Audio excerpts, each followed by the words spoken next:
I'm Colonel Bruce Hampton on the search for the Southern Sound with Jeff Mosier.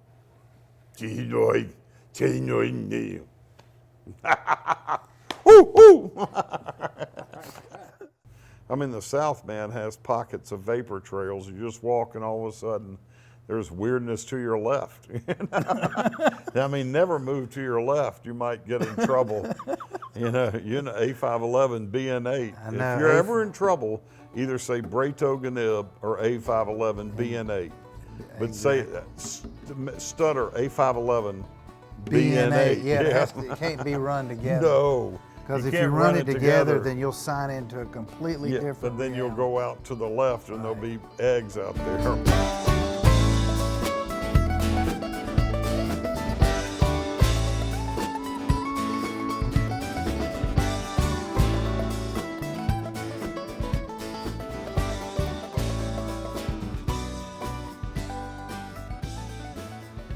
I've known Colonel Bruce Hampton for over 25 years. Most people know him as the influence of Widespread Panic and Fish, or the actor Colonel Bruce, or the guy where you expect the unexpected.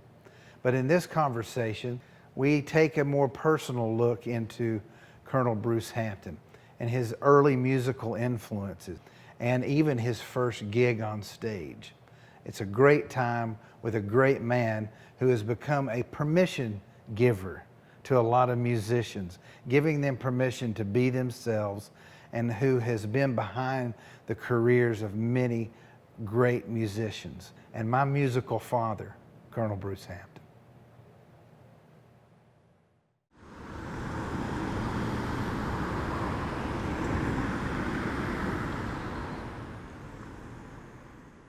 I was walking around looking at all the stickers in here and thinking of all the gigs we've played here since the early 90s. I guess the biggest thing is that we first of all talk with you about the fact that you are a Southerner. Yeah. Born in Knoxville? Oak Ridge, Tennessee. Oak Ridge, Tennessee, right outside of Knoxville. Yep. And then you grew up here in Atlanta. Tell us a little bit about that. Well, I'm not sure I ever quite grew up. I gained weight here, and you might have read that in my book. I was a teenage warehouse. Yeah. And, I've been here quite a bit now.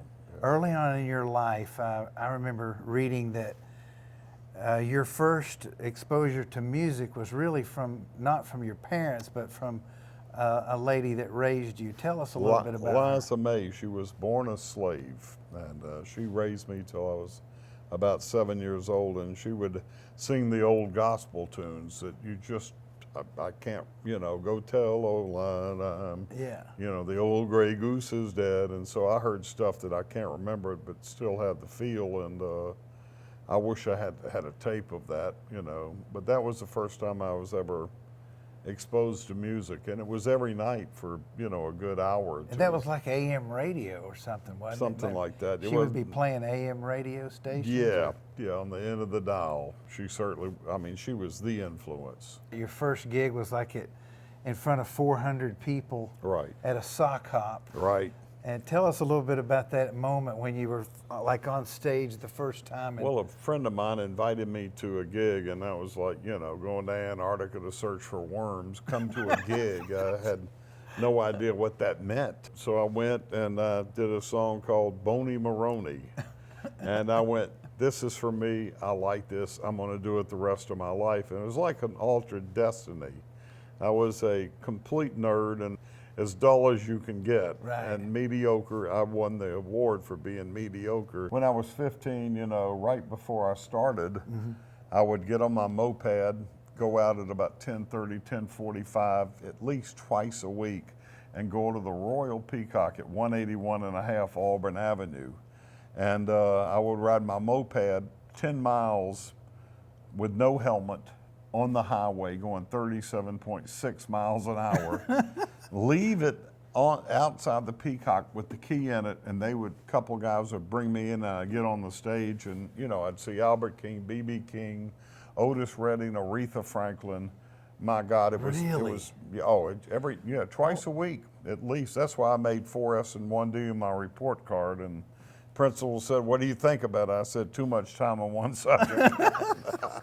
And I'll definitely last in my class. Is there any way for us you could describe what it was like in that building? Man, it was religion. It was my church. Still affects me today. You know, I mean, you drive, 5,000 miles, you're about to do a gig and you feel terrible.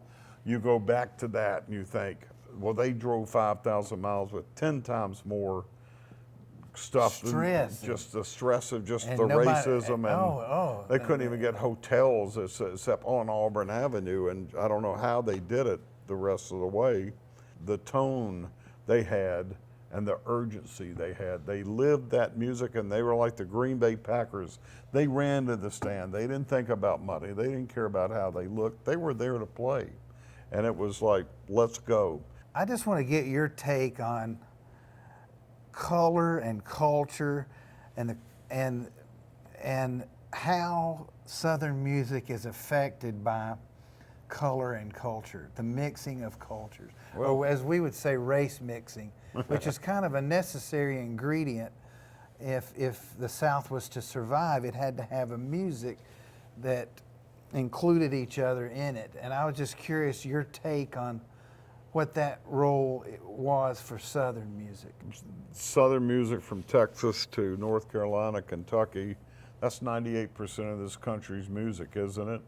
Blues, bluegrass, jazz. Every great artist came out of those states. And they dictated the taste, I mean, music has to be either folk music or blues, but you can extend it, sophisticate it, tear it down, build it up. The great thing about Southern music, which no other music contained, most of the Southern bands made the drummer sound good. The drummers always sounded good in Southern music. And you'll hear other music and it doesn't have, that's what Southern music is. The musicians make the drummers sound good. That's my definition. How do you think that happens? I'm curious. Because that's an ingredient in Southern music that it's hard to explain to people. They know what it sounds like, but they can't put their finger on it. Well, you're dealing with bluegrass, blues, and Southern rock and all the bit. And there's always a swinging element to it. It doesn't swing, but it has a swinging element to it. Where the rest of the country, I mean, the great bands of Rhode Island, I don't know, or North Dakota. I mean, I just don't know. But you just take Macon, Georgia, and you got Ray Charles, Otis Redding, James Brown, and Little Richard within a 50-mile of there, born there. Right. My gosh, I mean, that's So what do you think? What do you think that region? Water, I guess. How did that region get into their music? It's like a Philly cheesesteak. It's only good in Philly, I mean, Southern fried chicken's not cooked well in New York City, Right. I don't know the 1 and 1 is 2, but what's 1? It's the mystery of it. Right. And if we knew, we'd be in trouble. That's the That's the problem, and the graciousness of the South. We're driven insane by the humidity, and so that plays for great Southern music. When you look at the intent of the music that you went to see when you were younger, mostly black artists, do you think that what they were going through had a lot to do with the intensity of their music? That it was a survival? There's complete survival, there's no question. The beauty and the anxiety and everything that went with it, just to survive, to get through the day was very hard. And man, I didn't even see the Chitlin circuit. I was at the neck bone circuit. Now, what's the difference? Neck bone's way down here. Oh, Chitlin has chairs, but the neck bone, you go drive 30 miles out in the woods. We saw T-Bone Walker, and he was so drunk, and they got a guy holding him up, and he fell on the floor and did the show for an hour, and it was just amazing. What made those people and that music affect you so profoundly in your mind? Well, it was a spiritual experience. It was a religious experience, it was a political experience, it was a sexual experience. And those are the 3 reasons people go to hear music, I would hope. One of those 3. You're there to get laid, you're there for spiritual reasons, or political reasons. And that's, to me, what music should be about. In other words, one you're of those looking three. for the world you're looking for. You want to see it in that or hear it in that music. Yeah, I don't want people to, I mean, I want somebody who means it. You know, I don't care what the genre is, it's all the same. I want to hear people are making up their own scales, and every night it's creative. You've had a lot of different people play with you over the years, and I was just curious. And a lot of them have gone on from playing with you to being finding their own way in the world. In fact, you've influenced music by your hiring practices, really, because you've hired a lot of great musicians. And I was just curious, to hear in your own words, what you look for when you hire a musician. I mean, what are you thinking about? Sincerity, honesty, knowledge of music, and if they have the ability to reach Ty Cobb through a medium-sized person. Okay, I remember that. Okay. But once again, the intent, are they hungry? You know, I don't want a good musician. I don't want a musician. I want somebody who plays themselves. I don't like musicians, you know. They're okay. I mean, they're like swimmers, you know, or cesspool repairman. I'm not attracted to anybody who's something, but I mean, I want that people who aren't musicians but can play themselves, or will eventually play themselves. Playing music, I'm not impressed with. I don't want to hear music. I don't like music. I like sound, and I like the sound of the person playing who is himself. You found I guess we did, when I was playing with Aquarium Rescue Unit in the early days. I was kind of the Pete Best of ARU in a sense, but we found a home in a world that didn't have a name yet called jam band. There was no word jam band back then. I don't think there was, probably. No. Not in late Nobody 80s, knew yeah. what we were. We didn't know what we were. No. And it was either the Grateful Dead or bands that were affected by the Grateful Dead, and there was no real. And I wanted just to get your sense of what you think about how that became a place for you, a home for you, in a sense. I'm still not sure I belong anywhere. I understand that. No, it's like this. They used to open the front door, and then they told me to go to the back door, and then they nailed the back door shut. So I'm not sure I belong anywhere.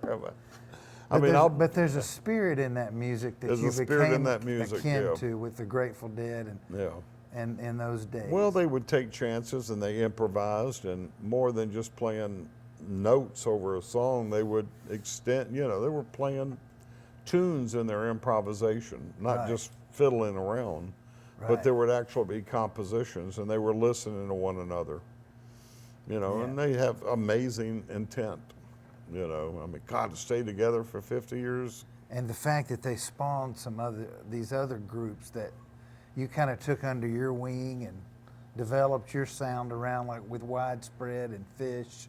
Tell me a little bit about those relationships, how you see those relationships. Oh, you were there. I know, but I just never heard you talk about it. I mean, what wonderful, I don't think I wouldn't have a career if it wasn't for those two groups. They went, hey, this guy's okay, and y'all go see him. So 9 people show up every night. And I'm thinking about running for office. Fox Theater truly belongs. Colonel Bruce Hampton.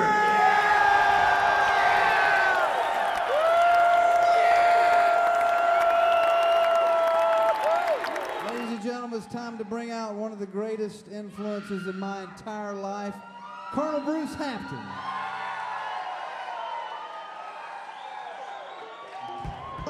Mr. Col Bruce Hampton, ladies and gentlemen.